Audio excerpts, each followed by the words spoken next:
B, ba, ba. C, D, d, d. E,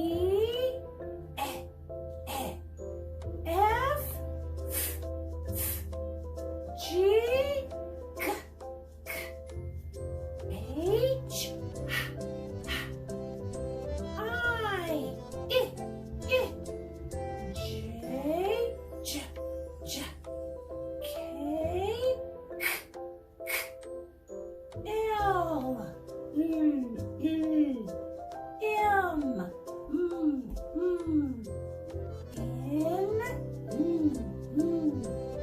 O, P, Q, R, S,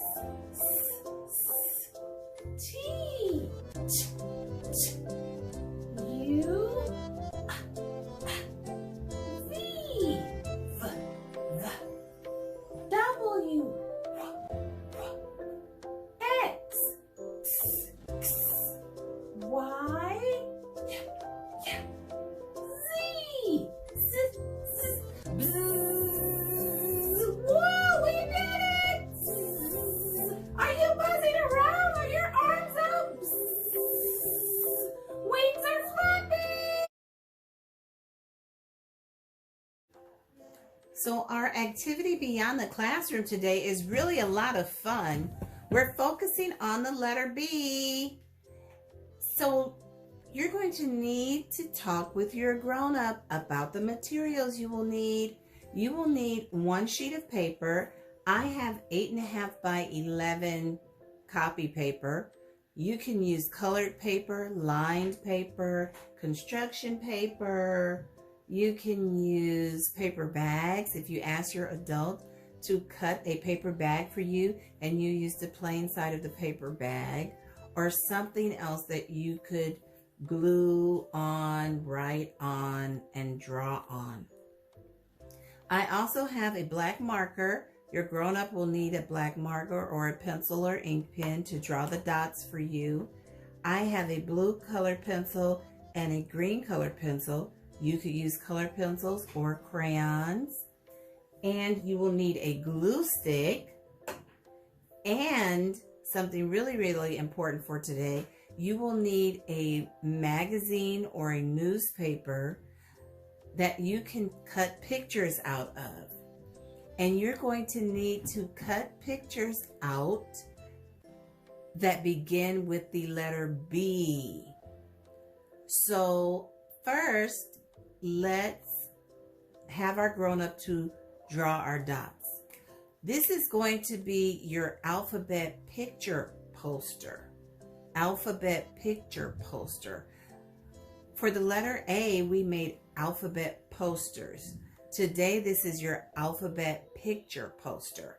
So your adult should put one dot in the upper left-hand corner and one dot in the middle of the page under the first dot, and one dot in the middle of the two. Because our color of the week is blue, I'm going to use a blue colored pencil to connect the dots.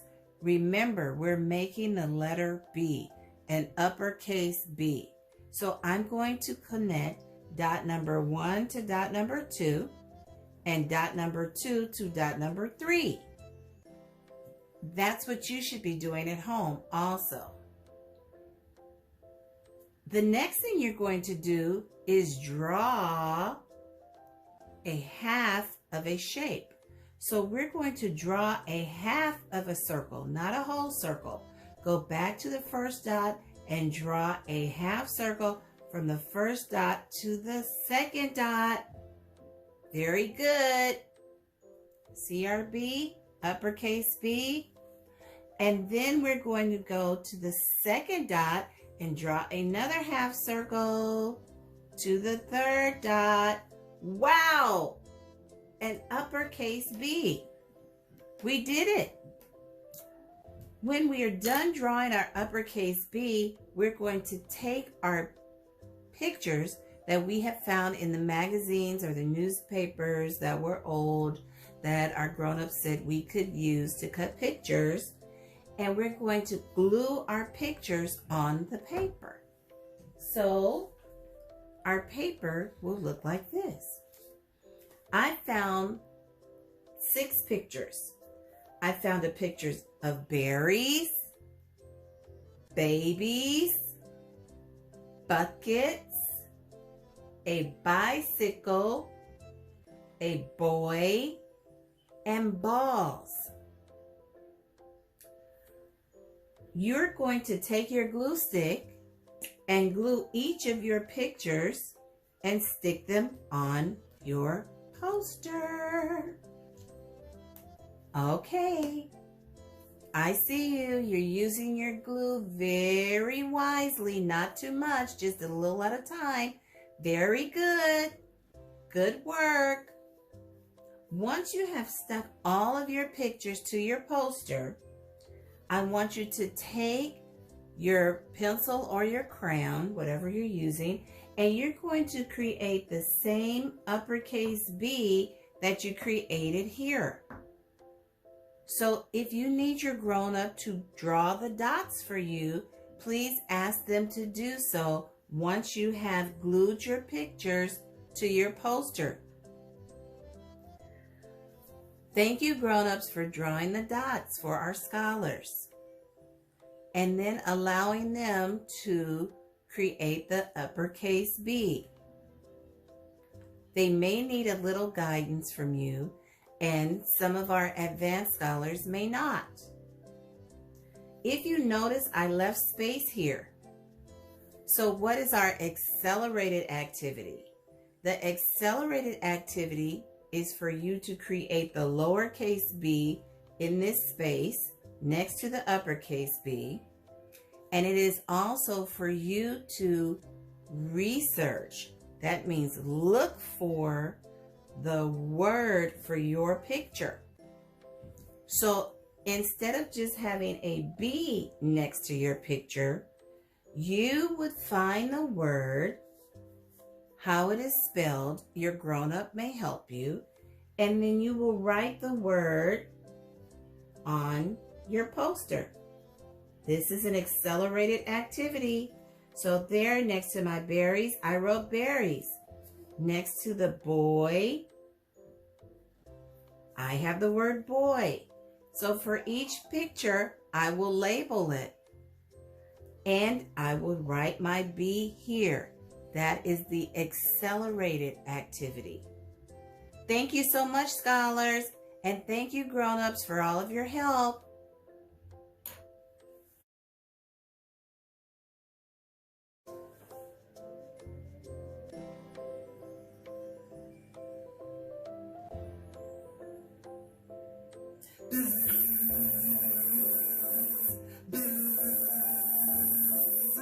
Hi, Cammie. Hi, Jackie and Gary. Oh, thank you for watching, Jamesia and Janessa. I see JoJo.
3, 4, 5, 6, 7, 8, 9, 10. Thanks for joining me at the Math Center, friends.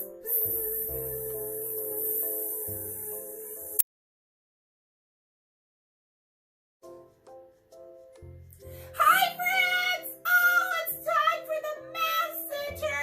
Thank you for coming to the Math Center, where we learn about numbers! Whoa! My wings are flapping! I'm so happy! So happy that you're here to learn about numbers! Our number of the day is 7! Can you say 7? 7. Let's spell 7. Are you ready?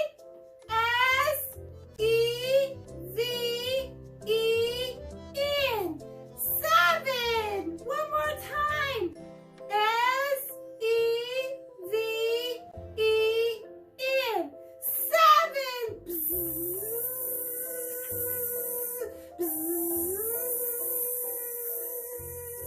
Good job, friends.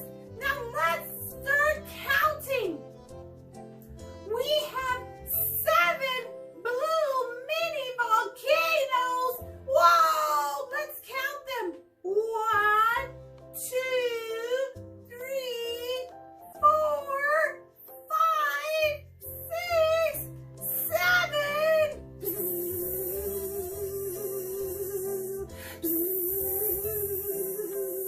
Whoa, we did it! Okay, let's see. We have 7 little people. Let's count them. 1, 2, 3, 4, 5, 6, 7.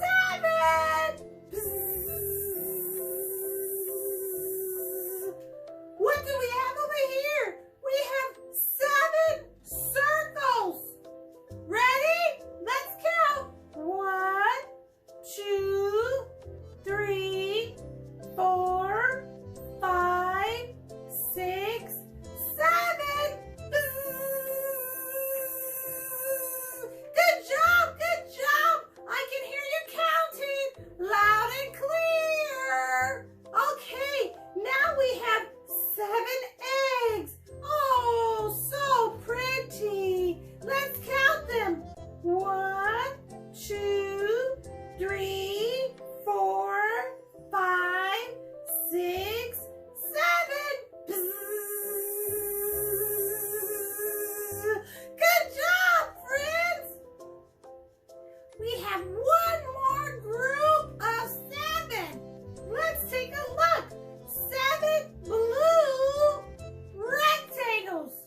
1, 2, 3, 4, 5, 6, 7. Good job, friends. Spread your wings and fly. You're doing so good with these numbers. Let's look at our groups of 7 one more time. We have 7 mini volcanoes, 7 little people, 7 circles, 7 eggs, and 7 rectangles. What's our number of the day, friends? I can't hear you. Whoa, you're right. It's 7. 7. Let's spell it. S-E-V-E-N. 7.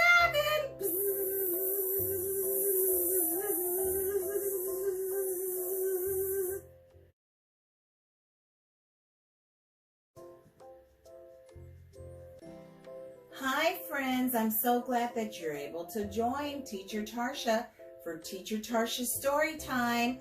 I want you to get a mat or a rug or a pillow that you can sit on so that you can sit quietly and watch and listen to the story. Watch with your eyes, listen with your ears. No talking during story time. Are you crisscross applesauce? Our legs are crossed, our hands are intertwined. Crisscross applesauce. Our story for today is For You Are a Kenyan Child. The author is Kelly Kunane. The art by Anna Wan.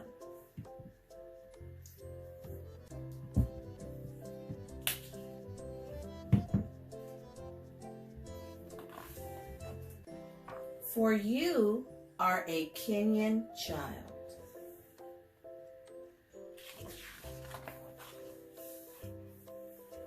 Roosters crow, and you wake one morning in the green hills of Africa.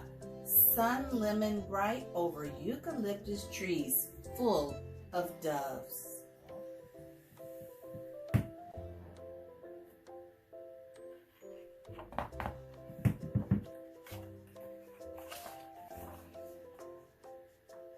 Anybody home? Welcome!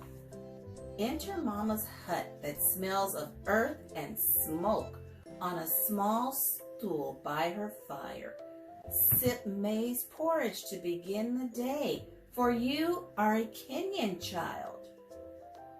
Take grandfather's cows to pasture, my son, Mama says. Watch them carefully.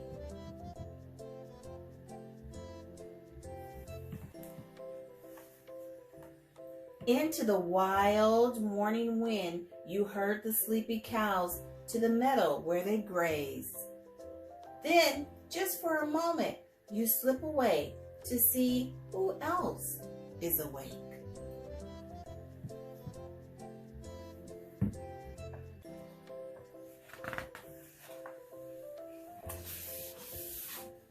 Bashir is opening the tea shop, red and yellow beanie on his long loopy hair. He shakes your hand and you shake his, for this is hello for a Kenyan child.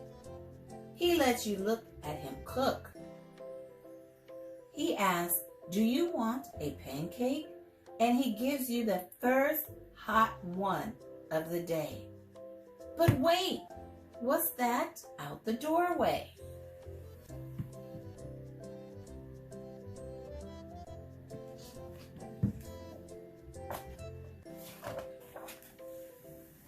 A great black monkey hurries by. Run from the shop to look. Chase after it. You want to see. But the monkey leaps up high to its home in the tops of the trees.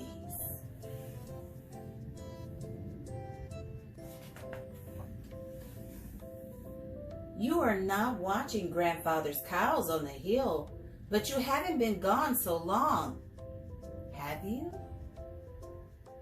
Inside a little wood shop you peek and you greet the village chief respectfully. Hello, respected one.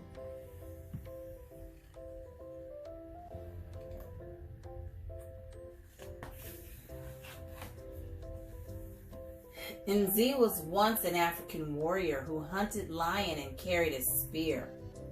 He says, do you want to hold the chief's stick?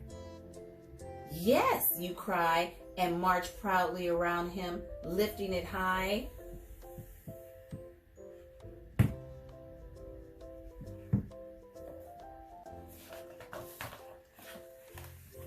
Grandfather's cows are waiting, thirsty from their grassy breakfast.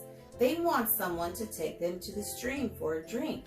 But look who's putting 10 dishes on her hedge to dry. Grandmother, plump as a hen, smiles and asks, do you want sleeping milk sweetened with crushed charcoal, fresh from a gourd?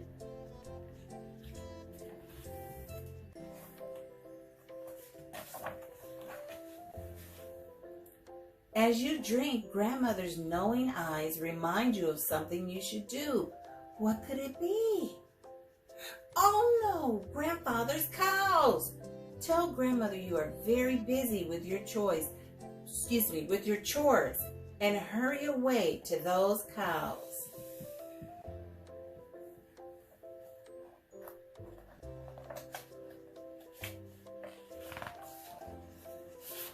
But whose garden of green onions is this?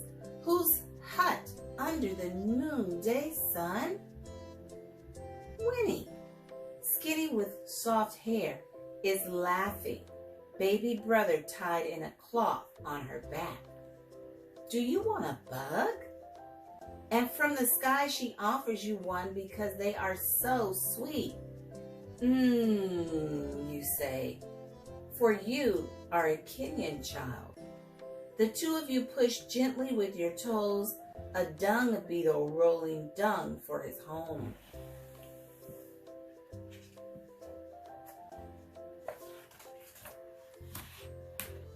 Kipu, your friend, the same age as you, kicks a rag ball by in the African dust. Do you want to play? He asks. Of course, you shout, and run without thinking of anything else in the world you have to do but kick the ball with your friend. While you catch your breath, look to the hillside where grandfather's cows always graze. The cows! They're gone! Run to the meadow. You should not have left. Run as fast as you can. Bare feet over red road. Past women washing clothes. Skinny dogs barking. Run faster. Run! The cows must be crashing someone's garden or standing in the road, lost at the schoolhouse, or gone over a cliff.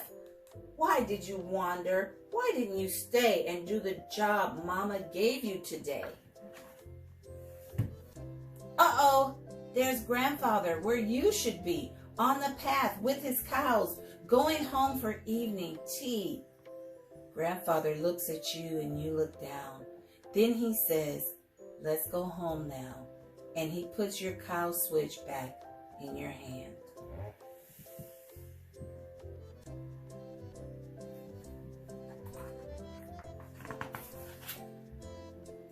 Take the cows home with grandfather.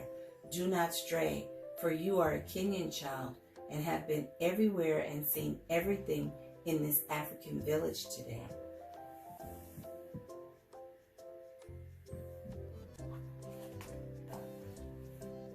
Cows sleeping, rooster quiet, friends home too. Curl up in your little hut near Mama's and listen closely. You might hear among the tall trees a great black monkey telling her child a story of being chased by a boy until they fall asleep.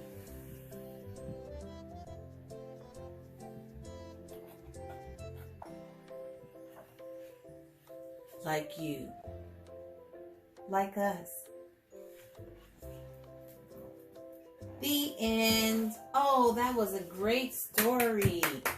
And you did so well, friends. I see you all just sitting there so nicely, listening and paying very close attention, using your eyes and your ears and not your mouths during story time. Very good.